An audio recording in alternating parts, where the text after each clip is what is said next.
How to make Moroccan chicken wraps. I've lost count of how many times I've made these over the years, especially for my son, who loved them as a gaming snack. You're going to need 3 tablespoons of olive oil, along with some salt and pepper.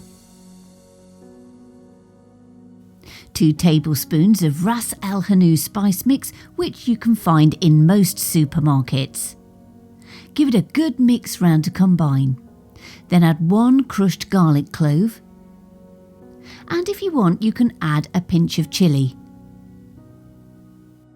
Then add 2 chicken breasts chopped up into 2 centimetre pieces and give it a good mix to combine. You're going to need to marinate this for anywhere up to 30 minutes to 6 hours. Put a lid on, put it in the fridge and leave it. The longer you marinate it, the better it will taste. When it comes to cooking, place in a griddle pan and cook for around about 15 minutes until it's all cooked through.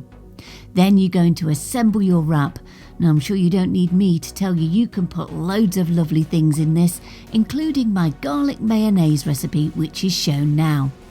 Don't forget to subscribe for more delicious recipes, and the full written recipe is on my website cookingwithemily.co.uk.